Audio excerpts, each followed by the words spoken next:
येवला तालुक्यातील पारेगाव येथील शेतकरी शिवाराचा रस्ता खुला करण्यासाठी अनेक दिवसांपासून वादविवाद सुरू होता। दरम्यान पारेगाव येथील शेतकरी संजय पाठे, विजय पाठे, सुलभा पाठे, जवाहरलाल भोसले आदींनी तहसील कार्यालय येवला या ठिकाणी ध्वजारोहण कार्यक्रम सुरू असताना अंगावर डिझेल ओतून आत्मदहनाचा प्रयत्न केला। यावेळी पोलीस निरीक्षक अनिल भावारी आणि संदीप मांडलिक यांनी तातडीनं हस्तक्षेप करून या शेतकऱ्यांना आत्मदहनापासून वाचवलं। दरम्यान तहसीलदार आबा महाजन यांनी तातडीनं संबंधित अधिकाऱ्यांना रस्त्यासंदर्भात तक्रार निवारण करण्याच्या सूचना देखील दिल्या।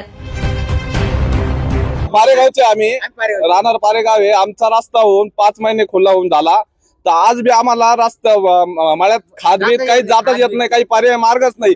आणि यांच्याकडे आलं काल आपलं हे तलाठी दादा आले, त्यांनी व्हिडिओ काढला व तिथं परिस्थिती त्यांना जाण्याकरता नाहीये, तुम्ही तिथं काही ना काही निर्णय हे करा नाही म्हणे ते तुम्ही फोन। मी राहणार सुलभा विजय पाठे, राहणार पारेगाव। आम्हाला शेतात जाण्यासाठी रस्ता नाहीये, तिथं खड्डा आहे। साहेबांनी मोकळा करून दिलेला आहे तहसीलदार साहेबांनी, पण आम्हाला जायला यायलाच रस्ता नाही। तिथं खड्डा आहे, तिथं दगड वगैरे मुरुम काहीच टाकून देत नाही ते। आणि आमचे जेंट्स गेले का ते लेडीज आडवळ होते आम्हाला, आमच्या जेंट्सला। मग आम्ही सगळं सोडून, घरातलं काम सोडून आमच्या जेंट्स बरोबर दरवेळेस जायचं का? कसं काय करायचं आम्ही? मग जायचंच नाही। आमचं सगळं शेतीवर आहे। आमच्या पोरांचे शिक्षण कसे व्हायचे, पोरींचे लग्न कसे करायचे, आम्ही काय काय करायचं? नेमकी काहीच करायचं नाही आम्ही। आज आम्हाला न्याय भेटत नाही, त्यामुळे आम्ही आत्मदहनाचा प्रयत्न केला। ब्युरो रिपोर्ट, नाशिक माझा न्यूज, येवला।